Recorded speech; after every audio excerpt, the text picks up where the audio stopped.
લઈ શકી છે એવા બધા જ દાતાશ્રીઓ અને દાતાશ્રીઓમાં અગ્રગણ્ય એવા ભાઈ શ્રી સામળદાસ અને એમના પરિવારના બધા સભ્યજનો, ત્રિવેદીજી, બીજા મંચ ઉપર બિરાજેલા વસંતભાઈ, બીજા મહાનુભાવો, કલેક્ટર શ્રી, ધારાસભ્ય શ્રી, સજ્જનો અને બહેનો, બસ બેસી જાઓ. બંધ કરી દો. ઉતારવું હોય તો બેઠા બેઠા ઉતારો. બેસી જાઓ.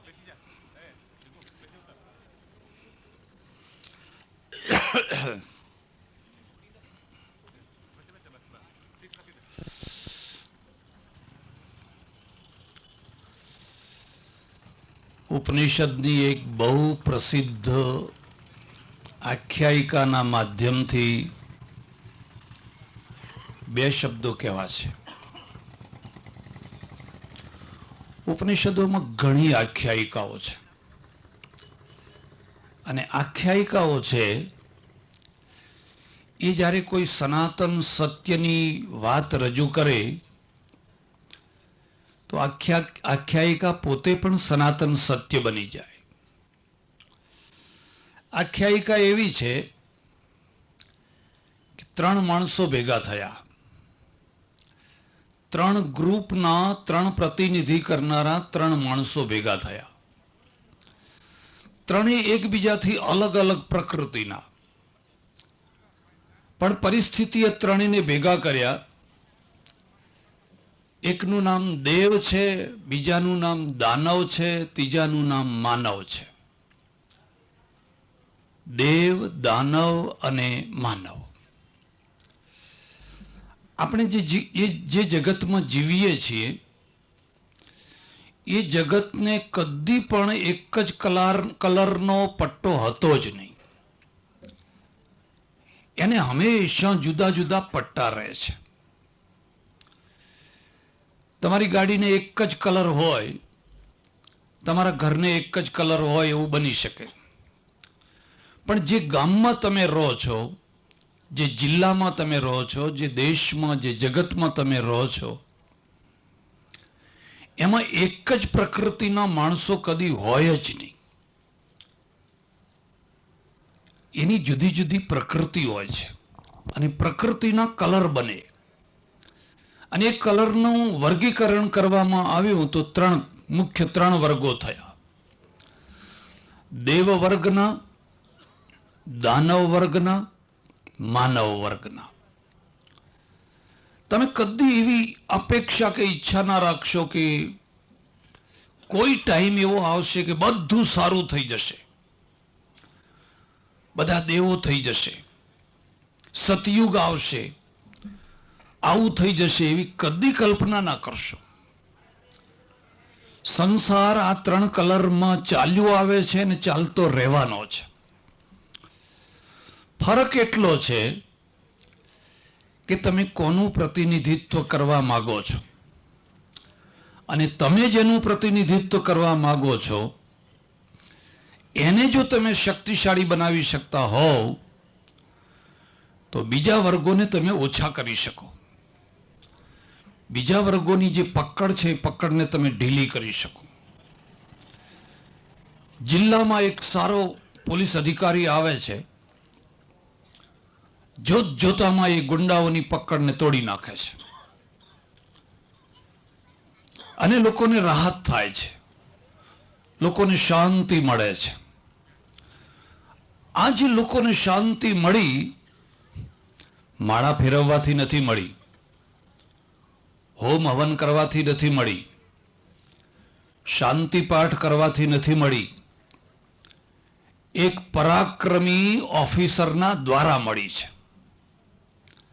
એક પરાક્રમી ઓફિસર આવે, જેમ મદારી છે એ પકડીને સાપોલિયાને પૂરી દે કંડિયામાં, એમ એક પરાક્રમી ઓફિસર આવે એ સમાજને સંતાપનારા જે સાપોલિયા હોય ને પકડીને પૂરી દે. સમાજને શાંતિનો અનુભવ થાય. એક નમાલો ઓફિસર આવે એ એની સાથે સાંઠગાંઠ કરે. પકડવાની વાત તો બહુ દૂર રહી, પણ એની સાથે સાંઠગાંઠ કરે, સમજૂતી કરે. લોકો દુઃખી દુઃખી થઈ જવાના છે, હેરાન હેરાન થઈ જવાના છે. આ ત્રણ વર્ગો રહેવાના જ છે. ત્રણેય ભેગા થયા અને કહ્યું કે આપણામાં કંઈક ખૂટે છે. આપણા પાસે બધું છે, પણ છતાં આપણે દુઃખી છીએ, કંઈક ખૂટે છે. આપણે ઉપદેશ લેવા જઈએ. આપણે ઉપદેશ લેવા જઈએ, પ્રજાપતિ બ્રહ્માની પાસે જઈએ. એક બીજી વાત યાદ રાખજો, ઉપદેશની જરૂર બધાને છે. કોઈ માણસ એવો નથી કે જેને ઉપદેશની જરૂર ન હોય. બે માણસોને જ ઉપદેશની જરૂર નથી હોતી, એક મૂર્ખાને અને બીજા અહંકારીને. મૂર્ખાને ઉપદેશની જરૂર જ નથી હોતી. અને બીજી વાત પણ તમને કહું છું કે મૂર્ખાઓ જેટલી જલ્દી નિર્ણયો કરે, ડાયા માણસો કદી એટલી જલ્દી નિર્ણયો ના કરી શકે. એ આગળ જુએ, પાછળ જુએ, ડાબે જુએ, જમણે જુએ. ઘણી વાર તો એ જો જ કરે ને નિર્ણયનો ટાઈમ જ વીતી જાય. એ જોવામાં ને જોવામાં જ ટાઈમ વીતી જાય. વધુ પડતું ડાપણ પણ ઘણીવાર અભિશાપ બની જતું હોય છે. એક પટેલ હતા, બાંધી દડીનું શરીર અને જરા ભારે શરીર. ઓટલા ઉપર બેસીને સવારે રોજ દાંતણ કરે અને બરાબર એ દાંતણ કરતા હોય એ જ સમયમાં થોડીક ભેંસો નીકળે. સૌરાષ્ટ્રની ભેંસો હોય તો ભગર ભેંસો વળી, હાથણી જે વળી, ધેનું જ્યાં સિંહ સન્મુખ ધસતી, ભારતી ભોમની વંદુ તનયા વળી, ધન્ય હો ધન્ય સૌરાષ્ટ્ર ધરણી. ઓહો, આ કવિતા કોઈ બારોટે નથી લખી, ચારણે નથી લખી, ગઢવીએ નથી લખી, વાણિયાએ લખી છે. વાણિયાએ લખી છે, ત્રિભુવન વ્યાસે. હા, ધન્ય હો ધન્ય સૌરાષ્ટ્ર ધરણી. જ્યારે આ છેલ્લું વાક્ય ગાતો હશે એ માણસ, ત્યારે એના રોમે રોમ પુલકિત થઈ જતા હશે. ભેંસો નીકળે એટલે પટેલ વિચાર, એમાં એક ભેંસ બહુ મોટા શિંગડાવાળી. પેલા પટેલ છે ને એ રોજ વિચાર કરે કે આનું ડાયમીટર કેટલું હશે, આ બે શિંગડા વચ્ચેની પહોળાઈ કેટલી હશે. આ બીજો મુદ્દો પણ યાદ રાખજો. તમે કેટલા તત્વચિંતકો પેદા કર્યા, એ બહુ મહત્વની વસ્તુ છે. પણ એમાં કેટલાના તત્વચિંતનો પાણી વલોવાના થયા અને કેટલાના દહીં વલોવાના થયા. જે દહીં વલોવાના ચિંતનો થયા હશે એ માખણ આપશે, અને પાણી જ વલોવાના ચિંતનો કર્યા હશે તો પાણી વલોવ્યા જ કરો. આપણે તો પેઢીઓથી પાણી વલોવીએ છીએ, કશું મળતું નથી. હવે આ બે શિંગડા વચ્ચે કેટલી લંબાઈ હશે એનો વિચાર તમારે કરવાની શી જરૂર? અને માનો કે તમે માપી લીધા તો એથી શું ફાયદો?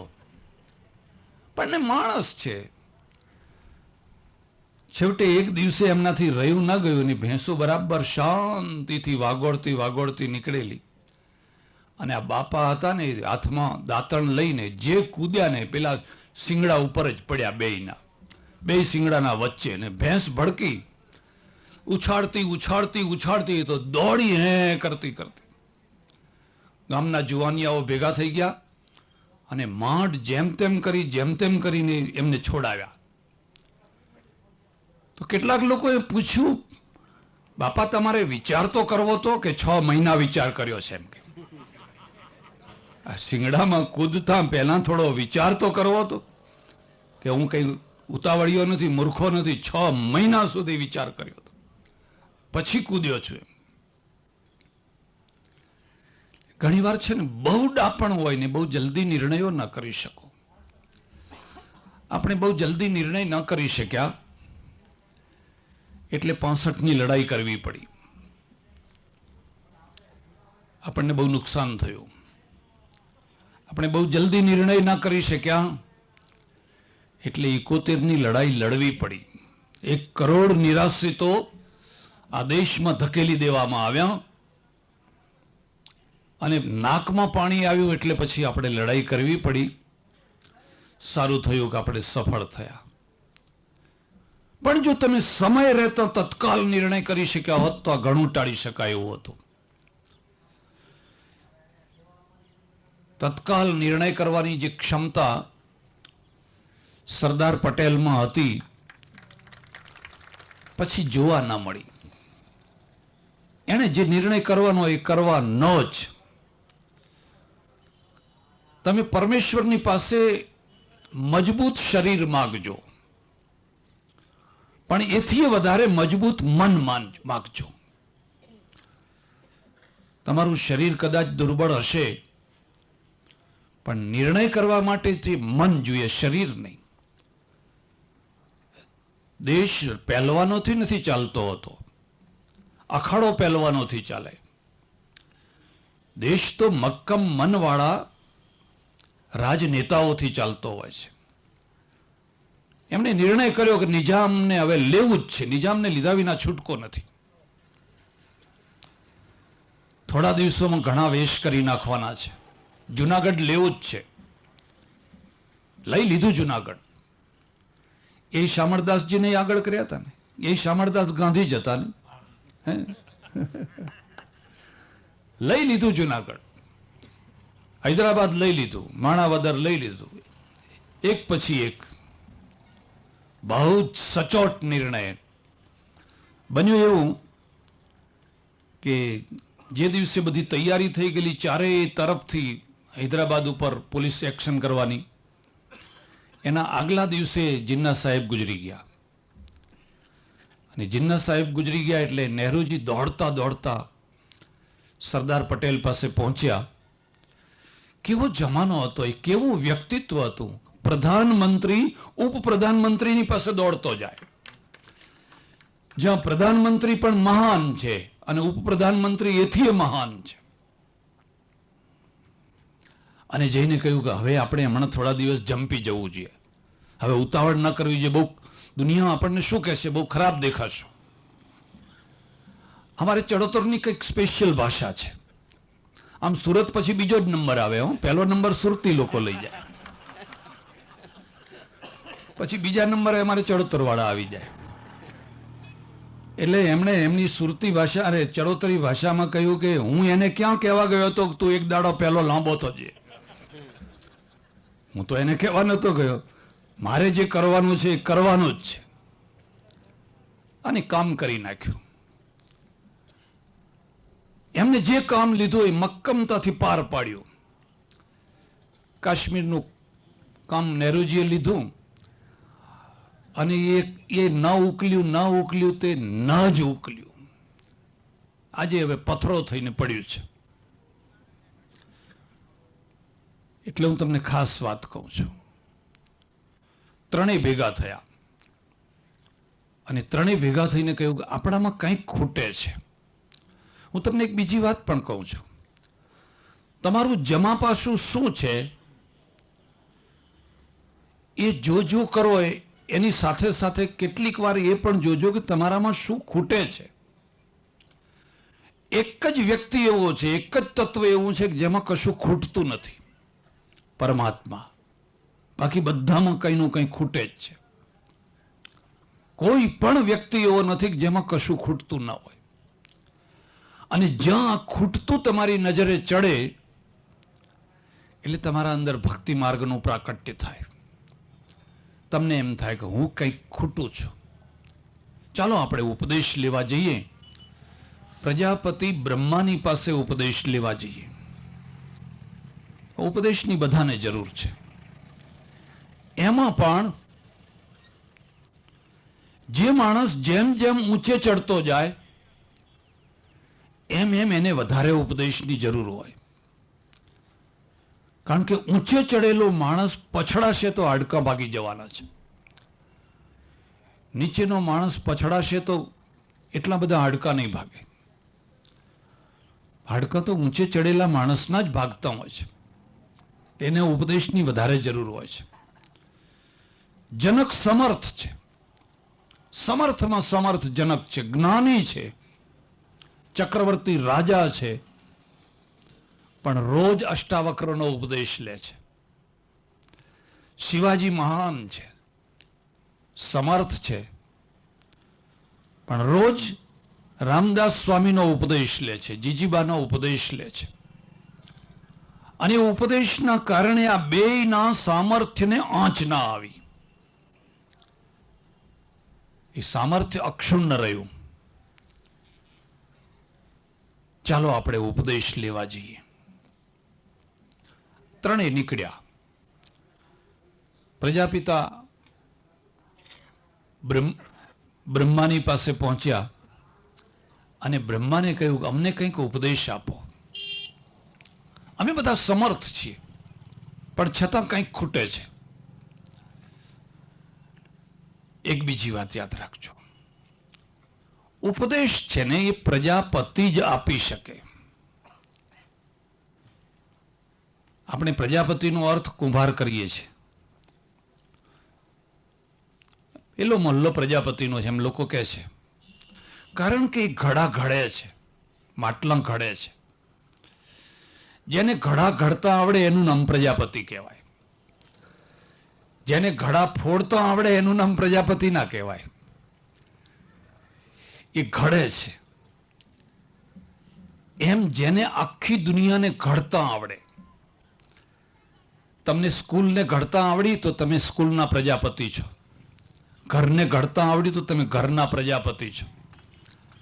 અમરેલીને ઘડતા આવડ્યું તો તમે અમરેલીના પ્રજાપતિ છો. લોકો કહેતા હોય છે કે અમરેલીના બ્રહ્મા છે. આ બધી સંસ્થાઓ એમનાથી થઈ. એ ના હોત તો કશું થવાનું નહોતું. જેને ઘડતા આવડે એ પ્રજાપતિ થાય, અને જેને ફોડતા આવડે એ પ્રજાપતિ ના થઈ શકે. પણ ઘડવાની પ્રક્રિયા જો શીખવી હોય તો એક પ્રજાપતિ પાસેથી શીખવાની. તમને ટપલો મારતા આવડે છે? જે માણસમાં એટલું આત્મબળ નથી કે સાચી વાતનો ટકોર કરી શકે તો એ કોઈ દાડો પ્રજાપતિ ના થઈ શકે. સુષ્ટું સુષ્ટું, સાચું સાચું, સારું સારું, સારું સારું, જે આવ્યા એના વખાણ કર કર કર્યા, પ્રજાપતિ નહીં થઈ શકો. તમે બીજું કંઈ થઈ જશો. સારંગી વગાડો, જય જયકાર કરો, ખમા બાપુ કરો, ઘડતર ના થઈ શકે. સમય ઉપર જે કઠોર વાત કહેવાની છે, ભલે કહેવાની પદ્ધતિ જુદી હોય, પણ એ તમારે કહેવી જ પડે. એક હાથમાં ટપલો છે. પણ તમે જોજો, કેટલાક લોકોના હાથમાં ટપલો તો હોય, પણ નીચે રાખવાનો જે પથ્થરો હોય ને એ પથ્થરો ના હોય.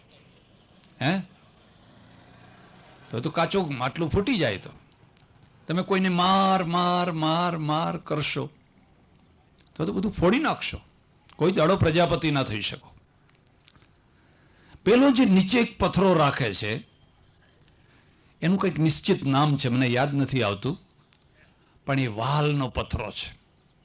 પેલો ઉપરનો જે ઘા પડે છે ને એ પથ્થરો સહન કરી લે છે. એ પોતાના ઉપર એ ઉપાડી લે છે. જો એ ના ઉપાડી શકે,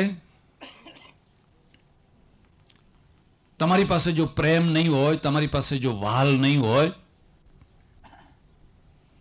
તો એકલા ટપલા મારીને તમે કોઈનું ઘડતર નહીં કરી શકો. તમે અળખા થઈ જશો, તમારો વિદ્રોહ કરનારા લોકો થઈ જશે, ફેંકી જશો.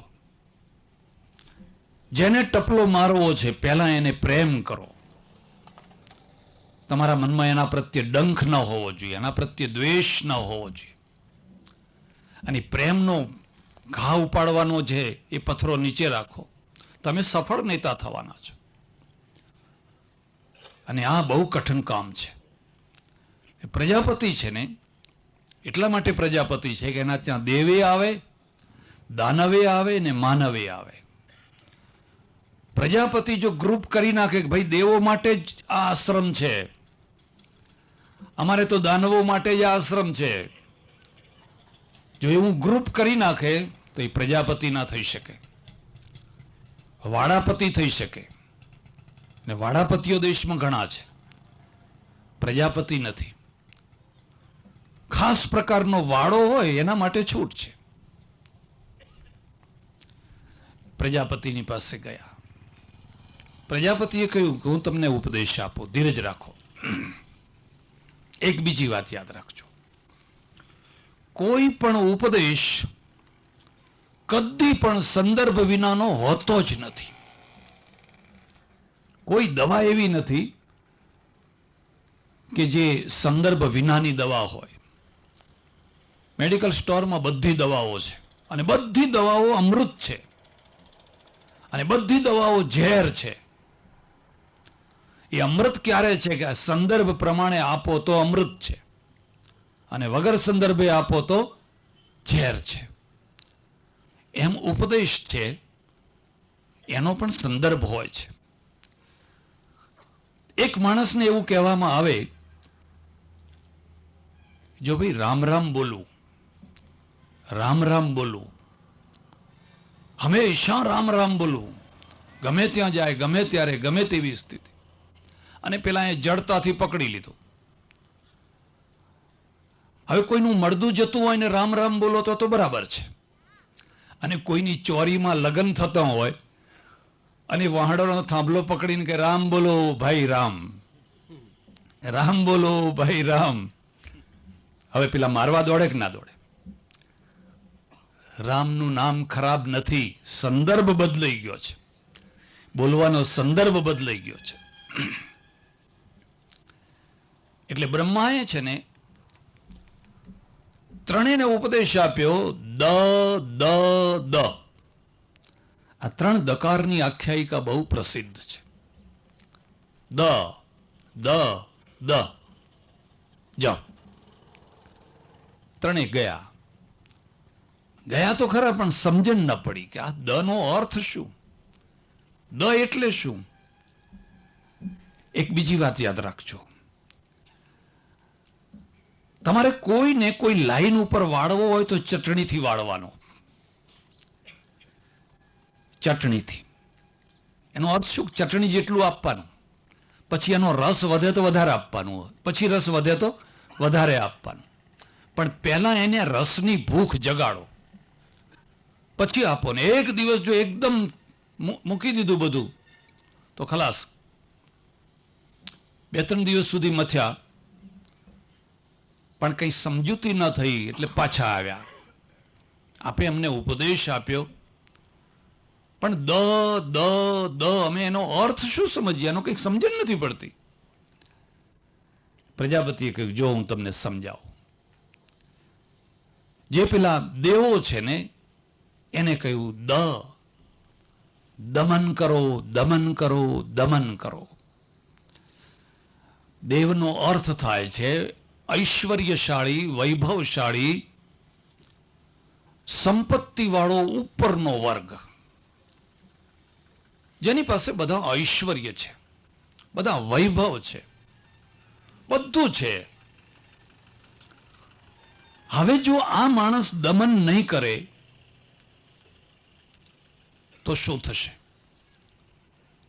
જે ગરીબ માણસ છે, જેને છાશે નથી મળતી, એને આપણે ઉપદેશ આપ કરીએ કે ઘી ના ખાવું હો ભાઈ, કોલેસ્ટ્રોલ થાય, ઘી ના ખાવું હો, તળેલું ના ખાવું હો, મીઠાઈ ના ખાવ, પણ એને કેમ મળે છે? જેને ઘી મળતું જ નથી, જેને તેલ મળતું નથી, એને શું કામ આ ઉપદેશ આપો છો? તો હવે આ ઉપદેશ કોને આપવાનો? જેના ઘરમાં ઘીની બરણીઓ ભરી છે, જેના ઘરમાં તેલના ડબ્બા ભર્યા છે, જેના ઘરની અંદર ચરબીઓની બધી કેટલી વસ્તુઓ પડી છે, એને આ ઉપદેશ આપવાનો. આ સંદર્ભ છે. ગરીબીના પ્રશ્નો કરતા અમીરીના પ્રશ્નો બહુ મોટા છે. મોટા પ્રશ્નોનું પ્રમાણ એ છે કે ભૂખ્યો માણસ જેટલી ઊંઘ લઈ શકે છે એટલી ઊંઘ આ ધરાયેલો માણસ નથી લઈ શકતો. એને મચ્છર કડતા હોય, એને પંખો ના હોય, એને કોથળા ઉપર સૂતો હોય તો એ ઘસઘસાટ ઊંઘતો હોય, અને પેલાને બધી સગવડ કરી આપી હોય પણ પડખા બદલતો હોય. કારણ કે ઊંઘ બહારથી નથી આવતી, ઊંઘ અંદરથી આવે છે. અને જ્યાંથી ઊંઘ આવે છે ત્યાં મોટી મોટી સગડીઓ મૂકી દીધી છે. ધક ધક ધક ધક ધક ધક સગડીઓ સળગી રહી છે. હવે તમે ઉપરથી ગમે એટલું એસી કરો, એને ઊંઘ નહીં આવે. હમણાં મારે એકાદ મહિના ઉપર જ સ્વીડન જવાનું થયું. ફર્યા બધે જોયું. શું તમને વાત કરું, એટલો સમૃદ્ધ દેશ છે, એટલો સુખી દેશ છે, એટલો સારો દેશ છે, માણસો એટલા બધા સારા છે, એટલો બધો પૈસો છે, તમે કલ્પના ના કરો એટલો બધો પૈસો છે. 100 વર્ષ પહેલા આ દેશ ભિખારી હતો. 100 વર્ષ પહેલા રોજી માટે, રોટલા માટે આ રખડતો દેશ હતો. અને પબ્લિક ઠીંગણી હતી, પ્રજા ઠીંગણી હતી. 100 વર્ષમાં એક બહુ મોટું ક્રાંતિ, બહુ મોટું પરિવર્તન કર્યું. ટેકનોલોજી ને વિજ્ઞાનનો સ્વીકાર કર્યો. આજે પૈસાથી માલામાલ દેશ છે. પુસ્તક કોઈ વાર આવશે તો વાંચજો, તમે બધી ચર્ચા નહીં કરું. પણ આજે ત્યાં એક બહુ મોટો રોગ ઊભો થયો છે, બહુ મોટો રોગ ઊભો થયો છે. અને એ રોગ છે આત્મહત્યાનો. બહુ આત્મહત્યાઓ થાય છે. અરે રે, આટલો સુખ, આટલું ધન્ય, આટલું બધું મેળવ્યા પછી આત્મહત્યા કરવાની? તમે જોજો, કોઈ ભિખારી આત્મહત્યા નહીં કરે. કોઈ ભિખારીને આત્મહત્યા કરતા તમે નહીં જોઈ શકો. હા, એ ઠંડીમાં મરી જશે, એ ગરમીમાં, એ રેલમાં તણાઈને એમ મરી જશે. આ ભિખારી કદી આત્મહત્યા નહીં કરે. આત્મહત્યા કરવા માટે પણ મોરલ જોઈએ, આત્મબળ જોઈએ. મેં પૂછ્યું કે ભાઈ આ લોકો આત્મહત્યા કેમ આટલી બધી કરે છે? કારણ શું છે? કે એક જ કારણ છે કે શા માટે જીવવું. જીવવું શા માટે? કઈ જીવવાનો તો કોઈ અર્થ જ નથી. તમે અમને ગમે એમ કહો, પણ અમે એક તો કહ્યું કે ભાઈ તમે મોક્ષ માટે જીવો છો, કે ફરી ફરીને આ માનવ દેહ મળવાનો માટે ભગવાન ભજી લો. ચાલો, એક લક્ષ્ય તો આપ્યું કે નહીં આપ્યું? સાચું કે ખોટું ગમે તેવું. માણસ પછી માળા લઈને બેસી જાય ને જિંદગી પૂરી કરી નાખે. ભારતમાં માણસ એટલા માટે જીવે છે, એક માં છે, એને એમ થાય છે કે મારે મારા બાળકો માટે જીવવાનું છે. હું નહીં હોઉં તો મારા બાળકોનું શું થશે, મારા પતિનું શું થશે, મારી પત્નીનું શું થશે, મારા ઘરનું શું થશે, મારી સંસ્થાનું શું થશે. તમને જીવવા માટેનું એક પ્રબળ નિમિત્ત મળ્યું, અને પ્રબળ નિમિત્તે તમને જીવન જીવવા માટેના સંઘર્ષ માટે તૈયારી કરાવી આપી. હવે આ લોકો પાસે કશું નિમિત્ત જ નથી, પત્ની જ નથી, કોઈ પતિ જ નથી, બધા એમને ભેગા રહે છે વગર પરણે. બાળકો છે. 25 વર્ષથી 80 લાખની વસ્તી હતી, એની એ જ વસ્તી, એક માણસ વધતો નથી. 25 વર્ષ થયા. 80 લાખ વસ્તી પહેલા હતી ને આજે 80 લાખ જ છે. મેં કહ્યું, અલ્યા, વસ્તી વધારવાની કળા શીખવી હોય તમારે ત્યાં આવો. જુઓ અમે 1 અબજ ઉપર કેવી રીતે પહોંચી ગયા.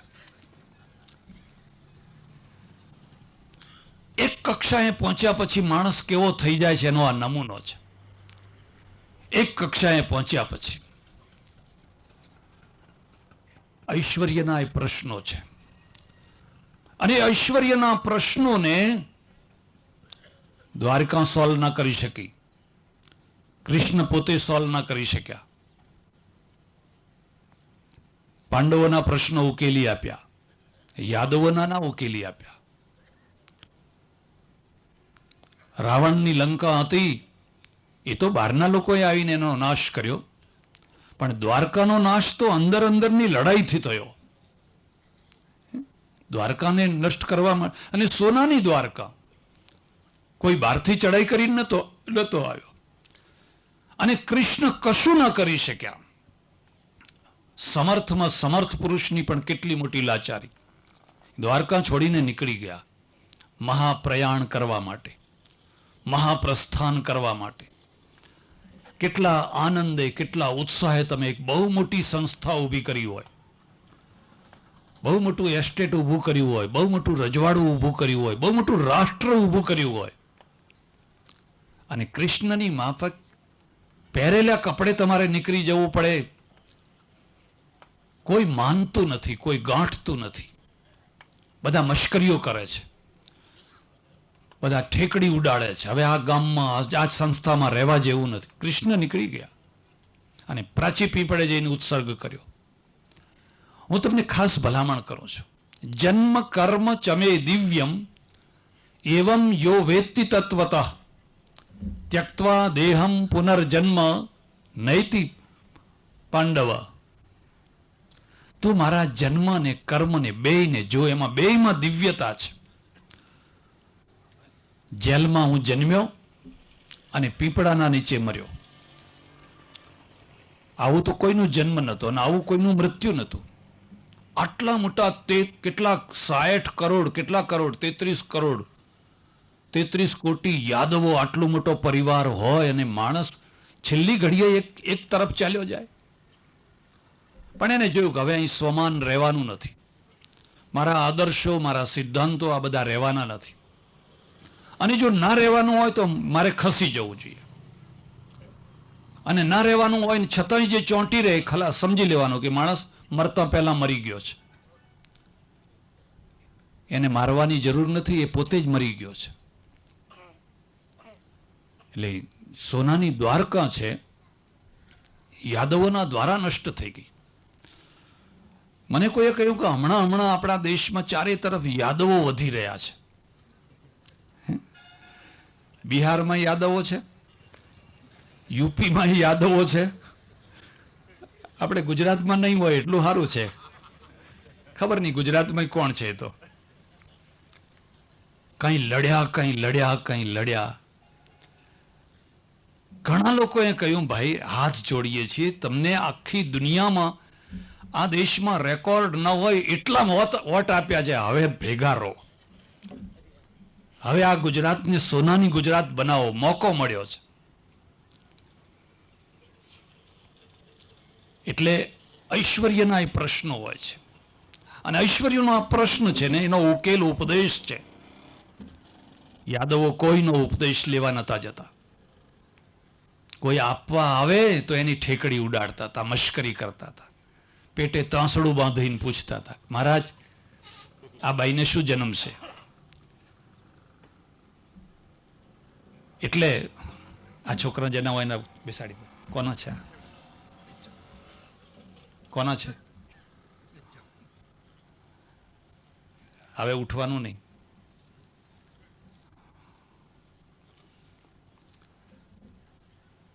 એટલે કહ્યું કે તમે દમન કરો. તમારા ઘરમાં ઘીની બરણીઓ છે, પણ એ ઘી જો જિંદગી ભર ખાવું હોય તો માપનું લગાવીને ખાજો, તો આખી જિંદગી ખાશો. તમારે ત્યાં ખાંડની બોરીઓના ઢગલા પડ્યા છે, પણ આખી જિંદગી જો એ ખાંડ ખાવી હોય તો એક માપમાં રહીને ખાંડ ખાજો, તો આખી જિંદગી ખાંડ ખાઈ શકશો. તમારા ઘરમાં બધું છે, પણ લિમિટ તમારે બાંધવાની છે. જો તમે એ લિમિટ નહીં બાંધો તો આ જ ઘી તમને મગનું પાણી પીતા કરી આપશે, લીવર ખરાબ થઈ જશે. આ જ ખાંડ તમને ડાયાબિટીસ કરશે, અને પછી આખી જિંદગી સેકરીન ખાઈને સેકરીનની એક મોરી ચા બનાવજો. અને ભાઈ આખી દુનિયા ગળી પીવે છે, તારા નસીબ ક્યાં ફૂટ્યા કે તું મોરી કર્યા કરે છે? એકવાર છે ને મારે ઉત્તર ગુજરાતમાં એક રબારીના મઠમાં જવાનું થયેલું. બહુ મોટો રબારીનો મઠ, બહુ સારો મઠ. અને મારા ઓળખીતા એક રબારી સંત ગુજરી ગયેલા, એમના પ્રસંગમાં જવાનું થયેલું. અને અભણ સંત, અને અભણ છતાં એટલી સચોટ વાત કે મારા આશ્રમમાં આવે, હું સાંભળું ને બોલે. અમે બે જ બેઠા હોઈએ, રાતનો 1 વાગી જાય, પણ એની નાભીમાંથી જે વાણી નીકળે ને, આમ રણકાદાર વાણી નીકળે. શાસ્ત્ર સાથે મેળવી લો. રામકૃષ્ણ અભણ હતા, કબીર અભણ હતા, પણ પરાવાણી જ્યારે ઉઘડી જાય ને ત્યારે શાસ્ત્રો બધા એક તરફ રહી જાય. પછી શાસ્ત્રો સાથે એને મેળવ્યું હોય તો મેળવી લો. એ દેવ થઈ ગયા ને એ નિમિત્તે મારે જવાનું થયું. વાહન નહીં પાસે, એટલે વળતા પ્રશ્ન થયો કે હવે જવું કેવી રીતે. ગાડીઓ તો ઘણી આવેલી, એટલે કંઈક લોકોને ખબર પડી, એટલે કે ભાઈ પેલા કે મારી ગાડીમાં, પેલો કે મારી ગાડીમાં, પેલો કે મારી ગાડીમાં. પછી મેં નક્કી કર્યું કે ભાઈ મારે ઉતાવળ છે. તો વૃદ્ધોની ગાડી હતી કે મને કે અમારી ગાડી તો 45 ઉપર જતી જ નથી. પછી જુવાનિયાઓ હતા, અને બધા વાણિયા, પાછા બધા જ વાણિયા. એ જુવાનિયાઓ કે બાપુ અમારી ગાડી 90 થી નીચે ચાલતી જ નથી. મેં તમારી ગાડીમાં બેસીશ, ચાલો. એ બેઠા કે અમારે ઘણા પ્રશ્નો પૂછવા છે, ઘણી ચર્ચા કરવી છે. પછી તો ઘણી ચર્ચા કરતા જે ડ્રાઇવિંગ કરે છે છોકરો, એ મને કહે છે, મહારાજ, મને કે શું? અત્યારે તો સારામાં સારો ધર્મ રજનીશજીનો છે, એમ કે. હશે શું? એમાં સારાપણું શું છે મને કહો, મને સમજાવો. રજનીશજી એમ કહે છે, બધા દુઃખનું મૂળ કંટ્રોલ છે. તમે ફ્રી થઈ જાઓ, છૂટા થઈ જાઓ. આ તાણમાં તૂટી મર્યા, આ બધી તાણ છોડી નાખો, એમ કે. મેં કહું, હું સમજ્યો નહીં, તાણ છોડી નાખો એનો શું અર્થ છે? તો કે આ કંટ્રોલ કરો, આ કંટ્રોલ કરો, આ કંટ્રોલ કરો. અરે છૂટ મૂકી દો. તો મેં કહું, ઉભો રહે, હું તને એમ પ્રશ્ન પૂછું કે આ ગાડી છે એને બ્રેક છે કે નહીં? કે છે. તો તું બ્રેકનો ઉપયોગ કરે છે કે નહીં? કે કરું છું. હવે બ્રેક કાઢી નાખ, પણ ઉભો રહે, મને ઉતરી જવા દે. હું ઉતરી જાઉં પછી તું બ્રેક કાઢી નાખ ને પછી ચલાવ ગાડી. મને કે ના ચાલે, ગાડી ચલાવાય જ નહીં. એક બીજી વાત પણ યાદ રાખજો, ડાયા માણસોને સમજાવવા બહુ સરળ છે. વાણિયા આમ ડાયા હોય, એમના મનમાં જો મગજમાં વાત ઉતરે તો તમને પૈસા આપે, જઈને ઉભાર. પણ મગજમાં જો ના ઉતરીને કંઈક વહેમ પડ્યો, કંઈક શંકા થઈ, તો પછી આંટા મરાવે. પછી કાલ આવજો, પછી મારા ભત્રીજા પાસે જાઓ, મારા ફલાણા પાસે જાઓ, ફલાણા પાસે જાઓ. પાટીદાર આંટા ના મરાવે. પાટીદાર છે ને, કાં તો આપે ને કાં તો જે કહેવું હોય કહી નાખે. પછી એટલે છોકરા બધા વાણિયાના ડાયા હતા. મેં કહ્યું, જો સાયકલની બ્રેક છે, સ્કૂટરની બ્રેક છે, જેમ જેમ તમારી શક્તિ વધતી જાય એમ બ્રેક વધતી જાય. ટ્રેનને બ્રેક છે, પ્લેનને બ્રેક છે. જો આ બધી વસ્તુઓ જેમ જેમ ગતિશાળી હોય એમ એમ બ્રેક મોટી થતી જાય, તો આપણા જીવન ઉપર કોઈ બ્રેકની જરૂર નહીં, કોઈ લિમિટની, કોઈ કંટ્રોલની જરૂર નહીં. મને કે બિલકુલ સાચી વાત છે. તો મેં કહું, હવે કે બોલ, હવે રજનીશજીનો ધર્મ કેવો? મને કે મારી નાખે એવો, ખાડામાં નાખે એવો, ખાડામાં પાડે એવો. ચાલ કીધું, મારું બેસવાનું સફળ થઈ ગયું. હું બેઠો તો હું ધન્ય થઈ ગયો કે આ 2-5 માણસો તો વાતને સમજી શક્યા ને. વડીલોની બ્રેક, ધર્મની બ્રેક, સમાજની બ્રેક, રાજસત્તાની બ્રેક, જો એ સાચી બ્રેક હોય તો એ કલ્યાણકારી છે. એક છોકરું છે ને, એ અગ્નિને પકડવા જાય છે ને માં બ્રેક લગાવે છે, માં એના હાથને પાછો વાળે છે, તો માં કલ્યાણકારી છે. જો છોકરું એમ ઈચ્છે કે આ બધાને ફેંકી દો ને મારે તો અગ્નિ પકડવી જ છે, તો એ દઝી જશે, તો એ મરી જશે. એટલે તમે ઐશ્વર્યવાળા છો, તમે દેવો છો. તમારે ત્યાં શું નથી? ઐરાવત હાથી છે, અપ્સરાઓ છે, ઐશ્વર્યના ઢગલો છે. અને જો તમે દમન નહીં કરી શકો તો આ ઐશ્વર્ય તમને ખાઈ જશે. આ ઐશ્વર્ય જ તમારી કબર થઈ જશે. માટે તમે દમન કરજો. એટલે પેલા દેવોએ કહ્યું કે વાત તો બરાબર છે, સાચી વાત છે. જેમ જેમ ઘરમાં ઐશ્વર્ય વધે એમ એમ એના પ્રશ્નો ઊભા થવાના જ છે.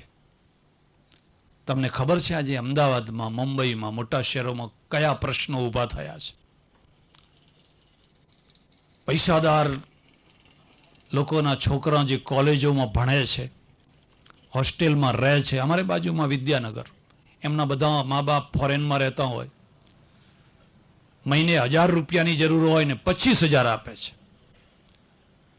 25,000. મારા એક ઓળખીતા સજ્જન છે, એમનો છોકરો ડૉક્ટર થાય એટલે પહેલાં એણે બુલેટ માગી તો બુલેટ આપી. પછી કંઈ ના પપ્પા બુલેટ નહીં, મને મારુતિ જોઈએ તો મારુતિ આપી. પછી બંગલો રાખી આપ્યો, પછી રસોઈયો રાખી આપ્યો. હવે આ છોકરો મારુતિમાં એના ભાઈબંધો લઈને ફર્યા કરે છે. એ ભણશે ક્યારે? આ તો તપ કરવાની જિંદગી છે, આ તપ કરવાનો પીરિયડ છે.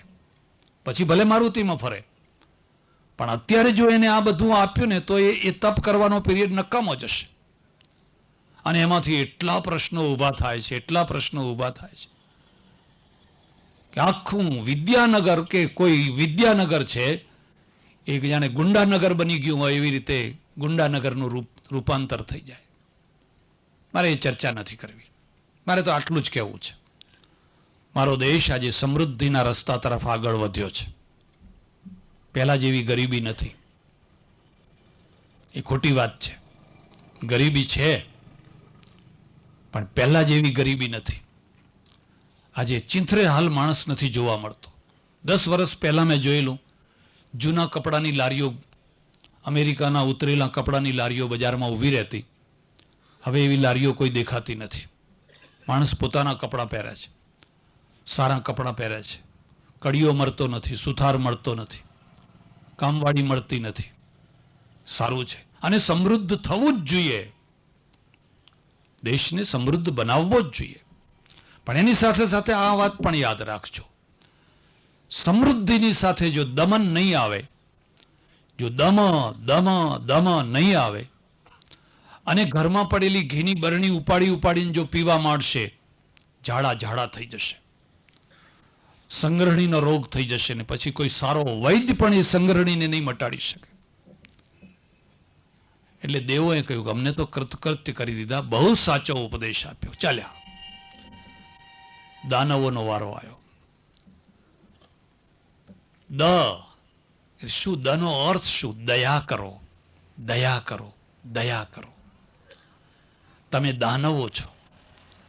દાનવો એટલે કોઈ કાળા માણસો નહીં, દાનવો એટલે કોઈ શિંગડાવાળા માણસો નહીં. દાનવોનો અર્થ થાય છે શક્તિશાળી માણસો, પણ આસુરી વૃત્તિવાળા. શક્તિ ખરી પણ વૃત્તિ આસુરી, એનો દુરુપયોગ કરે.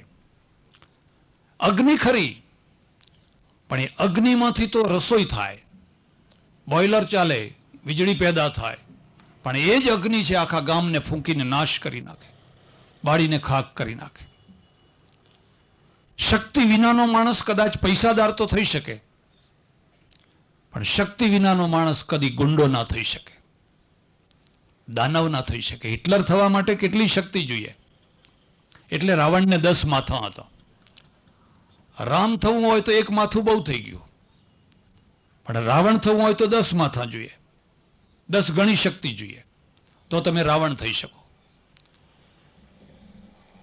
હંમેશા સંસારમાં એક શક્તિશાળી વર્ગ રહેવાનો, પણ એની વૃત્તિઓ આસુરી રહેવાની.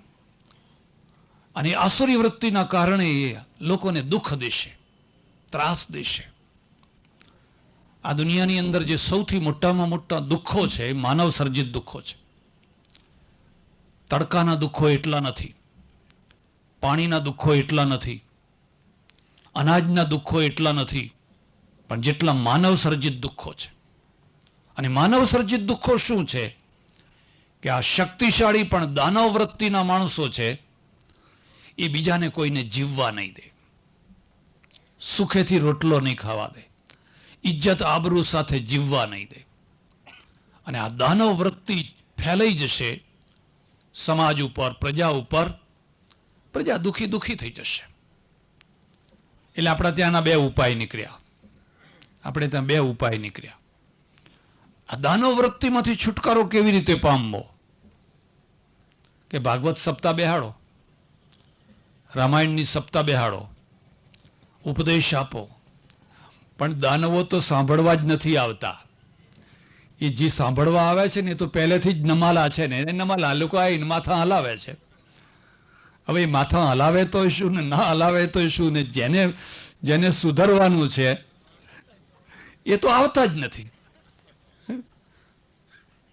તો હવે કરવું શું? એટલે આપણે રામ પેદા કર્યા, એટલે આપણે કૃષ્ણ પેદા કર્યા. તમે આખા એના પાછળનો ભાવ સમજજો. તમે કોઈ રામનું ચિત્ર માળા સાથેનું જોયું? કે રામ પલાઠી વાળીને બેઠા હોય ને માળા ફેરવતા હોય? મને કોઈ એવું ચિત્ર હોય તો બતાવજો. ધનુષ બાણ વાળું ખરું, ખભા ઉપર ધનુષ હોય, પેલું બાણનું ભાથું પડ્યું હોય, એવા ચિત્ર તો તમે ઘણા જોયા હશે. તમે કોઈ કૃષ્ણનું એવું ચિત્ર જોયું કે કૃષ્ણ ઉદાસ ચહેરે આમ લટકેલા મોઢે બેઠા હોય એવું? જરા હોય તો મને બતાવજો. જે માણસ જે કારાગૃહમાં જન્મ્યા અને જેને આખી દ્વારકા છોડીને એકલાએ ભાગવું પડ્યું, આખી જિંદગી જેને ભાગમ ભાગ કરી, પણ જ્યારે જુઓ ત્યારે હસતા ને હસનમ મધુરમ ગમનમ મધુરમ મધુરાધિપતે. અરે એની પાસેથી જે શીખવાનું ફોટો રાખે છે. તો ભાઈ કૃષ્ણના ફોટાને તારે શું લેવા દેવા છે? તમે કૃષ્ણ પાસેથી કશું શીખી જ નથી શીખ્યા. એટલે આ દાનવ વૃત્તિ જે છે ને એના માટેનો આ બીજો વિકલ્પ ઉભો કર્યો. વીર પુરુષો પેદા કરો, બહાદુર પુરુષો પેદા કરો, અને વીર પુરુષો છે એનું દમન કરે. એના દ્વારા છે પિંડારાઓનો કોણે નાશ કર્યો? આ દેશમાં તો પિંડારાઓનો ત્રાસ હતો. તમે ઇતિહાસ વાંચો તો તમને ખ્યાલ આવે. એ પિંડારાઓનો એટલો જ જુલમ હતો, એટલો જ જુલમ હતો, હું તમને વાત ન કરી શકું એટલો પિંડારાઓનો જુલમ હતો. આપણે બધા ઇતિહાસને ભૂલી ગયા છે. એ ધાડે ધાડા આખા અમરેલી ઉપર તૂટી પડે, અમરેલીને લૂંટી લે તો ઠીક છે, પણ બેન દીકરીઓની સાથે જે દુર્વ્યવહાર કરે, એના પતિના સામે, એના મા બાપના સામે, પેલાને કહે કે હું આ બધું ત્યારે પંખો નાખતું, મને આમ હવા નાખ, મને પંખો નાખ. બધું ભૂલી ગયા લોકો. હવે આ ત્રાસમાંથી કોણ છોડાવે?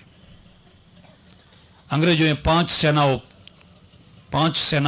5 જનરલો તૈયાર કર્યા, 5 તરફથી એટેક કર્યા અને પિંડારાઓનો નાશ કર્યો. એટલે પેલાને લખવું પડ્યું, કોઈ ના પકડે બકરીનો કાન, હરખ હવે તું. તો એ બકરીનો કાન ના પકડે એ વખતે બરાબર જ આ લખેલું. હવે અત્યારે બકરીના કાનની તો વાત જ ક્યાં રહી? કોઈનો કાન સલામત નથી. જેને પાસે કાન હોય કે જેની પાસે નાક હોય એનું કોઈ સલામત નથી. એટલે આપણે રામ પેદા કર્યા અને રામને મંત્ર આપ્યો, અસુરોનો સંહાર કર, અસુરોથી મુક્તિ આપ. એટલે રામ વનમાં ફર્યા, ખભા ઉપર ધનુષબાણ મૂકીને રામ અને લક્ષ્મણ વનમાં ફર્યા.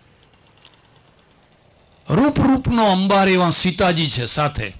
કોઈની તાકાત નહીં કોઈ કુનજર કરી શકે, કોઈની હિંમત નહીં. કેમ કોઈ હિંમત નથી કરતું? કારણ કે રામના ખભા ઉપર ધનુષબાણ છે, એના બાવડા છે ને, આજાનું ભુજ, વિશાળ બાહુ છે, અને એના પાસે સાહસ છે, શૌર્ય છે, હિંમત છે, અને એ ધર્મ છે, એ હિંસા નથી. આપણે કેમ ભૂલી ગયા? આ હિંસા નથી, આ ધર્મ છે. અર્જુન જ્યારે કૌરવોની સામે લડે છે, 18 અક્ષોહિણીનો નાશ થાય છે, એ હિંસા નથી, એ ધર્મ યુદ્ધ છે. અને જો તમે સમય રહેતા એ ન લડી શકો તો કૂતરાના મોતે મરો, પછી તો કૂતરા બિલાડાના મોતે મરો. એટલે પેલા દાનવો છે ને એ દાનવોને કહ્યું, દયા કરો, દયા કરો, દયા કરો, રહેમ કરો. ગરીબ માણસો ઉપર, લાચાર માણસો ઉપર, દુબળા માણસો ઉપર, અનાથ માણસો ઉપર જુલમ ન કરો.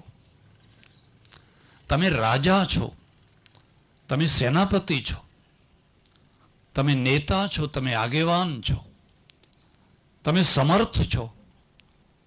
હવે તમે આ ગરીબ માણસોનું રક્ષણ કરો, દયા કરો. તમે જો શક્તિશાળી માણસો જુલમ કરતા થઈ જશો તો આ જુલમમાંથી નિવેડો કેવી રીતે આવશે? પેલા એ કહ્યું, વાત તો સાચી છે, આપણામાં આજ ખૂટતું હતું, મારે એ ચર્ચા નથી કરવી. હવે મનુષ્યનો વારો આવ્યો, દેવો, દાનવો અને હવે આવ્યા માનવો. આ માનવો કોણ છે? આ માનવો બહુ શક્તિશાળી નથી, દેવોના જેવું ઐશ્વર્ય નથી, દાનવોના જેવી આસુરી વૃત્તિ નથી. આ મધ્યમ કક્ષાના માણસો છે. એટલે બ્રહ્માએ કહ્યું, પ્રજાપતિએ કહ્યું, દાન કરો, દાન કરો, દાન કરો.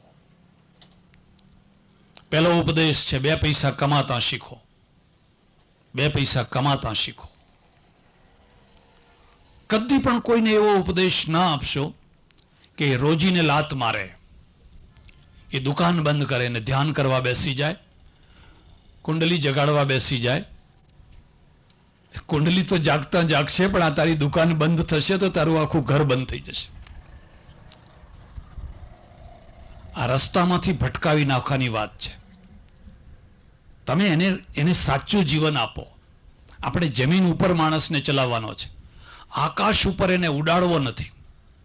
તું 2 પૈસા એટલે મારો ઋષિ કે છે, ઉપનિષદનો ઋષિ, ભૂત્યય ન પ્રમદિતવ્યમ. ભૂતિ એટલે ઐશ્વર્ય, ભૂત્યય ન પ્રમદિતવ્યમ. તું 2 પૈસા કમા. દેવકાર્યે ન પ્રમદિતવ્યમ, પિતૃકાર્યે ન પ્રમદિતવ્યમ. તું 2 પૈસા કમા. આજ સૌરાષ્ટ્ર 50 વર્ષ પહેલા કેવું હતું? આજ ધરતી, પથ્થરિયા ધરતી, ખેડૂતનો દીકરો જે ટ્રેક્ટર લઈને મંડ્યો, આજે લીલી છમ કરી નાખી.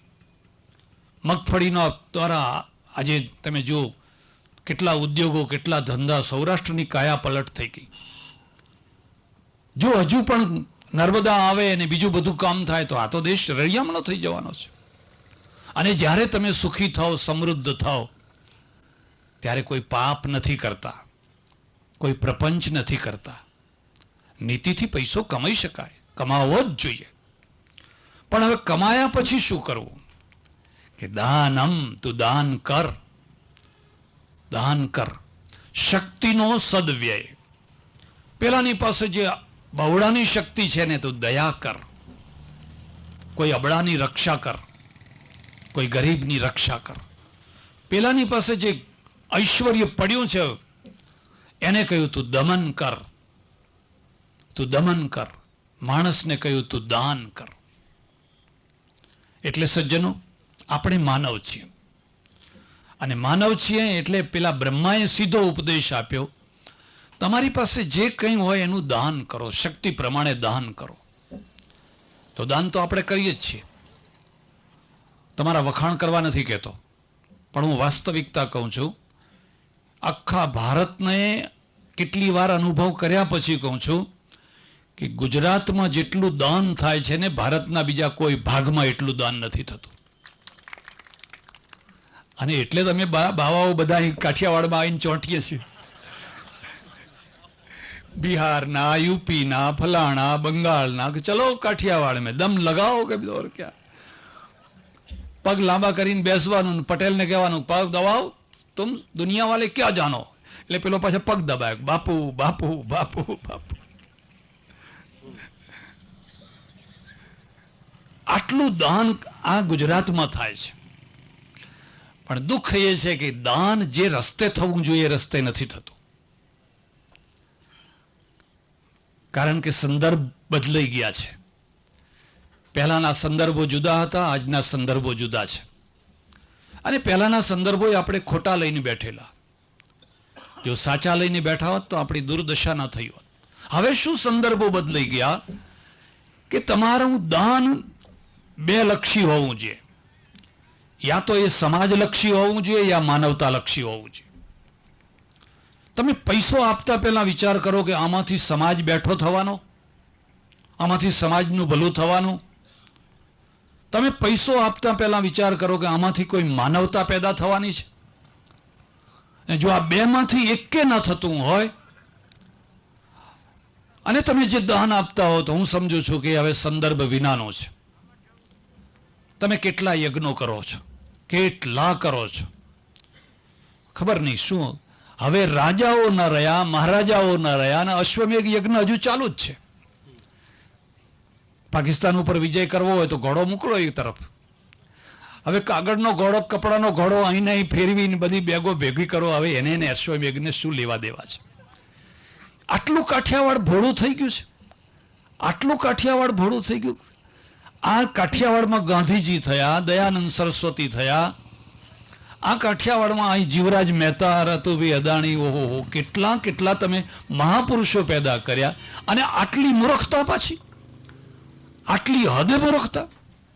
કોઈ પ્રશ્ન ના પૂછી શકે કે ભાઈ આ કઈ જાતની વાત છે કે જે મારો ફોટો પડશે ને, ઉભારો છે, તમે ઉભારો કે હા હું એ ઉભારું, પડાવો ફોટા બધા ભેગા થઈને, છપાવો પેપરોમાં બધા ફોટા. કયું એનાથી શું મળ્યું તમને? એનાથી કયો પ્રશ્ન ઉકેલાયો? આવું તો કેટલું મોટા કરોડો કરોડોના સમયા કરો, કરોડો કરોડોના બીજા ખર્ચાઓ કરો, એથી કોઈ પ્રશ્ન ઉકેલાતો નથી. દાન થવું જ જોઈએ, પણ હું તમને કહું કાં તો સમાજલક્ષી કરો, તમારા સમાજને જગાડો. છાત્રાલય કરો, કન્યા છાત્રાલય કરો, ફલાણું છાત્રાલય કરો, સ્કૂલ કરો. તમારા સમાજની અંદર કેટલી વિધવાઓ, કેટલી ત્યક્તાઓ બેઠી છે, એનો કોઈ પ્રશ્ન ઉકેલો. અનાથ બાળકોનો પ્રશ્ન ઉકેલો, તો તમારું દાન બરાબર છે. એ પ્રશ્ન ઉકેલવા માટે 7 સમુદ્ર પાર કરીને પેલા પાદરીઓ આવે, અને પાદરીઓ તમારા ગામમાં કે વનમાં કે જંગલમાં કે દૂર દૂર એમના થાણા થાપે, ત્યાં હોસ્પિટલો ઊભી કરે, સ્કૂલો ઊભી કરે, અને પછી તમારા માણસો છે એ ડાયલામાંથી ડેવિડ થઈ જાય,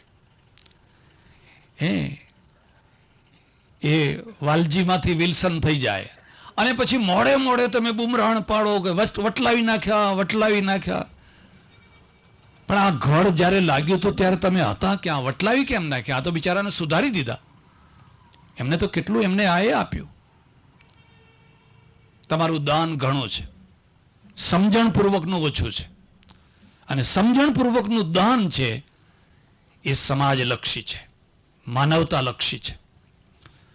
તમે કોઈ વાર તો વિચાર કરો, મહાત્મા ગાંધીજીએ કેટલા યજ્ઞો કર્યા હતા, સરદાર પટેલે કેટલા કર્યા હતા. અને હું એમ માનું છું કે મોટામાં મોટો યજ્ઞ એમણે કર્યો, રાષ્ટ્ર યજ્ઞ, રાજસુ યજ્ઞ ખરેખર એમણે કર્યો. અશ્વમેઘ યજ્ઞ ખરેખર એમણે કર્યો, પેલા ગોરાઓને અહીંથી ભગાડી દીધા વગર આહુતિએ. એમણે યજ્ઞનું રૂપાંતર કર્યું. એમણે કહ્યું નેત્ર યજ્ઞ, દંત યજ્ઞ, શ્રમ યજ્ઞ. તમારું ગામ ગંધાઈ રહ્યું છે, પાણીમાં બેક્ટેરિયા છે, રોગ ફાટી નીકળ્યા છે, આ કામ કરો ને. તો કે ના, એ નથી કરવાના. તો શું કરશો? તો કે બસ 8 દિવસની અખંડ કીર્તન કરવાના છે. અખંડ કીર્તન કરો, અખંડ કીર્તન કરો, પણ આ એ કરો ને. એટલે માનવતાલક્ષી દાન. આ જે બ્લડ બેંક છે, એક માણસ, આજે હું આવ્યો ત્યારે એક બહેન ને એક ભાઈ પોતાનું બ્લડ આપતા હતા. ખબર નહીં આ બ્લડ કોને જશે. એ બોટલ કોઈ હિન્દુને ચડશે, કોઈ મુસલમાનને ચડશે, કોઈ પારસીને ચડશે, કોઈ ખ્રિસ્તીને ચડશે, પણ જેને ચડશે એને જીવન મળશે. એક સ્ત્રી પ્રસૂતિમાં બ્લીડિંગ થઈ ગયું છે અને મરણ ને જીવન વચ્ચે ઝોલા ખાઈ રહી છે. અમરેલીની બ્લડ બેંકમાંથી ગરુડે ચડીને વેલા, આપણે નહીં પેલા ભજન ગાય છે ને, ગરુડે ચડીને વેલા. આ જે બોટલ છે, આ લોહી છે ને, ગરુડે ચડીને જાય.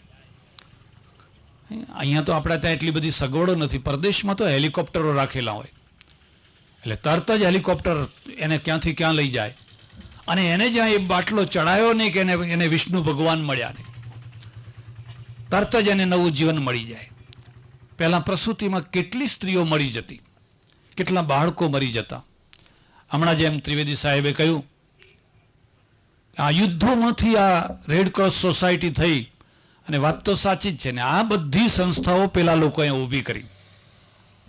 લાયન ક્લબ એમની, રોટરી એમની, જેસીસ એમની, આ રેડ ક્રોસ એમનો, એ બધી માનવતાવાદી પ્રવૃત્તિ કરનારી બધી સંસ્થાઓ એમણે ઊભી કરી. આપણે કઈ સંસ્થાઓ ઊભી કરીએ છીએ? આપણે અખંડ ધૂન વાળી સંસ્થા ઊભી કરીએ. કરો અખંડ ધૂન, વગાડો, મંજીરા વગાડો, અને આખી રાત. હું એનો વિરોધી નથી હો, ભગવાનનું નામ લેવામાં હું ઈચ્છું છું. પણ હું તમને એક એ વાત પણ કહું, યહૂદીઓના ધર્મમાં જે 10 સિદ્ધાંતો છે,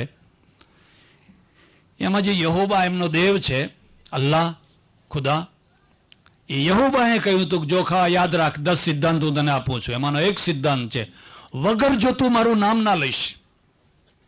આવો એક સિદ્ધાંત છે, તમે વાંચી જોજો. વગર જો તું મારું નામ ના લઈશ, મને મારું માથું ના ફોડી નાખીશ. કામ કરજે, અને જ્યારે જરૂર પડે ત્યારે તું મને બોલાવજે, બાકીના ટાઈમે કર્તવ્ય કરજે. હવે આપણે કર્તવ્ય તો કરતા જ નથી, અને પેલામાં નવરા રહેતા નથી. સારું છે, અને એના સાથે કોઈ વિરોધ નથી.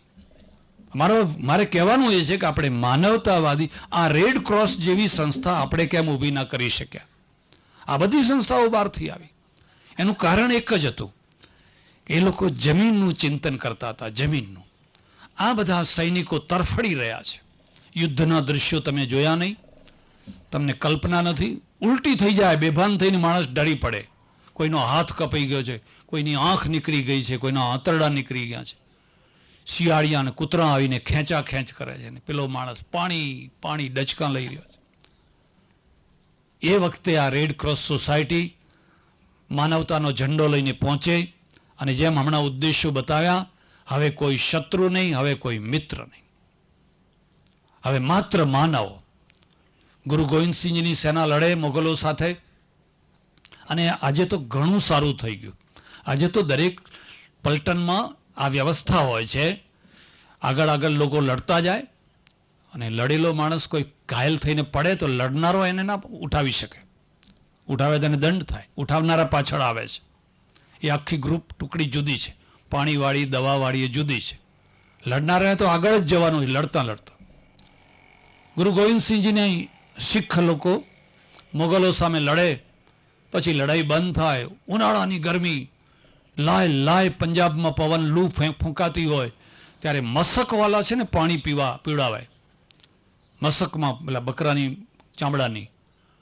અને એક શીખ એવો, મસકીયો એવો કે મોગલોને પણ પાણી પીવડાવે, મોગલ સિપાહીને પણ પાણી પીવડાવે. જખમી થયેલો, ઘાયલ થયેલો હોય, કોઈએ ફરિયાદ કરી હતી, શિકાયત કરી, ચુગલી કરી.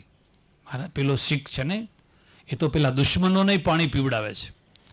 અને ગુરુ ગોવિંદસિંહે જે એમને બોલાવ્યો અને પૂછ્યું કે ખરી વાત છે કે તું દુશ્મનોને પાણી પીવડાવે છે? તો એને કહ્યું, હા મહારાજ, પીવડાવું છું.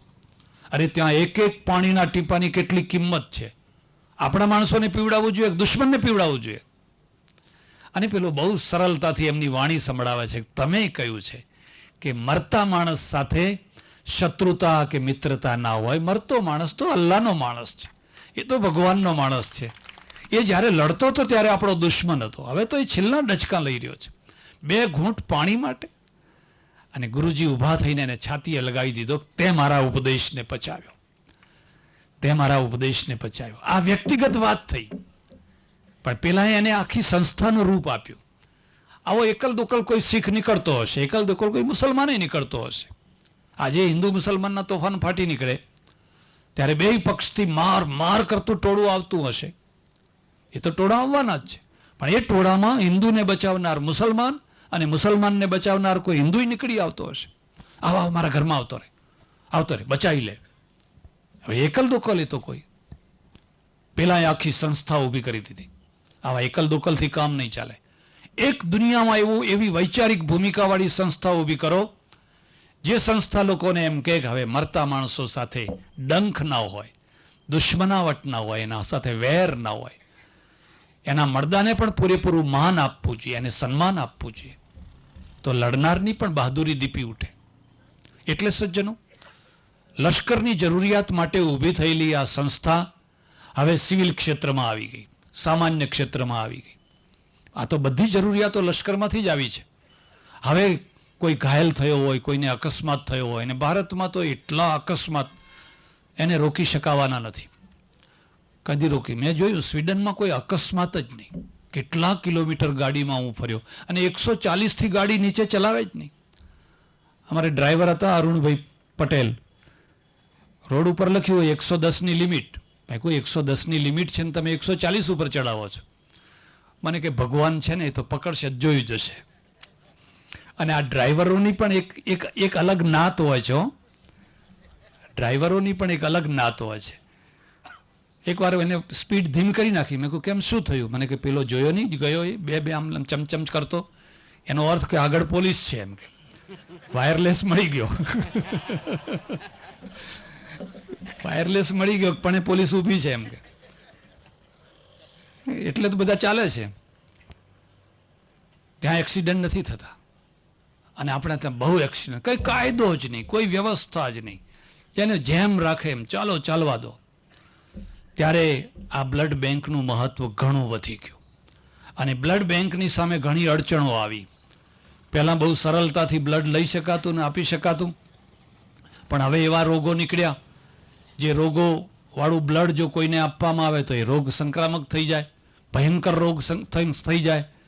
હું તમને શું વાત કરું, આ કોઈ ડૉક્ટર બેઠા હોય તો મને માફ કરજો. અમારે ત્યાં એક સજ્જન આણંદમાં એક ડૉક્ટરને બતાવવા ગયો તો એણે ધીરે રહીને કહ્યું તમને એડ્સ છે. હે?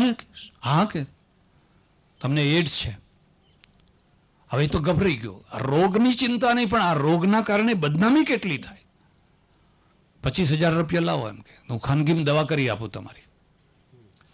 એટલે એ તો બિચારો તૈયાર થઈ ગયો, ચહેરો ઉતરી ગયો ને રાત્રે ઊંઘ ના આવે ને આ ને તે ને. પછી વળી કોઈને વાત કરી તો કે એમ કરો આપણે બીજાને બતાવીએ, બીજી લેબોરેટરીમાં ટેસ્ટ કરાવીએ. બીજીમાં કરાવી તો નોર્મલ નીકળ્યો. આમાં કશું નથી. એમ કરો આપણે ત્રીજીમાં કરાવીએ, કદાચ આમાં ભૂલ થતી હોય. ત્રીજીમાં ટેસ્ટ કરાવ્યો, નોર્મલ નીકળ્યો. અને પછી જે ગુસ્સે થયો, તમે પૈસા પડાવવાની રીત છે પણ આવી રીતે માણસને કલંકિત કરીને તમે પૈસા પડાવો. પછી તો એનો હાથ ને સાહેબના ગાલ. પેલા ઈસુએ કહેલું ને કે ડાબો ધરવો નહીં. પેલાને તો એકવાર ડાબો ધરે પાછો જમણો ને જમણો ધરે તો ડાબો ને. હવે ભાઈ બહુ થઈ ગયું. હવે આને દાનવ કહેવાય. આનું નામ જ દાનવ કહેવાય. દાનવ એટલે કઈ પેલા શિંગડાવાળા દાનવ નહીં, આ દાનવ. અરે કેટલી શ્રદ્ધાથી, કેટલા ભરોસેથી તમારા શરણે દર્દી આવ્યો છે. તમે એનું સાચું નિદાન કરો. પૈસા લો પણ હકના લો અને સાચા લો. આવી રીતે તો ના લેવાય. ત્યારે આ બ્લડ બેંકનું બહુ મોટી જવાબદારી વધી ગઈ છે અને બહુ જરૂરિયાતે વધી ગઈ છે. ઘણી બ્લડ બેંકો બંધ થવા માંડી છે. સરકારની બધી અપેક્ષાઓ પૂરી કરી શકાતી નથી. ઓછામાં ઓછા 700 રૂપિયા ખર્ચો થાય છે. અને હમણાં કહ્યું એક બોટલ તૈયાર કરતા 700 રૂપિયા ખર્ચો થાય છે. 400 રૂપિયાની સબસિડી આપીએ અને અમે 300 રૂપિયા લઈએ છીએ. એમાંય જો બદલામાં કોઈ આપે તો ફ્રી આપીએ છીએ. તો આ 400 રૂપિયાની સબસિડી આપ્યા પછી પણ જો 300 રૂપિયા લેવા પડતા હોય અને છતાં 400 રૂપિયા લાવવા ક્યાંથી? એટલે હવે હું તમને બધાને અપીલ કરું કે તમે હવે આ દાન કરો. પેલા દાન નહીં, હવે આ દાન કરો. આ તરફ તમારું દાન વાળો અને આ તરફ દાન વાળો તે હું તમને એમને કહીશ નહીં. 25,000 રૂપિયા પહેલા હું મારા તરફથી આપીશ, મારી સંસ્થા તરફથી આપીશ.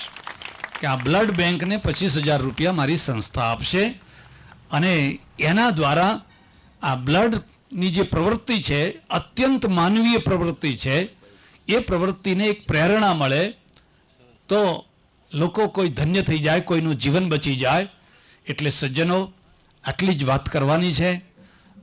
માનવના માટે પ્રજાપતિએ કહ્યું તું દાન કર, પણ દાનનો સંદર્ભ બદલાયો છે. હવે તમે એવા દાન કરો જેમાંથી તમારી માનવતા દીપી ઉઠે, તમારો સમાજ દીપી ઉઠે, તમારા દેશમાં, ગામમાં, જિલ્લામાં, તાલુકામાં નિર્માણ થાય અને ભવિષ્યનું ભારત ઉજ્જવળ અને મહાન બને એવા તમારા દાન થાય, એવી પ્રેરણા મળે, એવી પરમેશ્વરને પ્રાર્થના. આભાર, ધન્યવાદ. હરિઓમ તત્સત.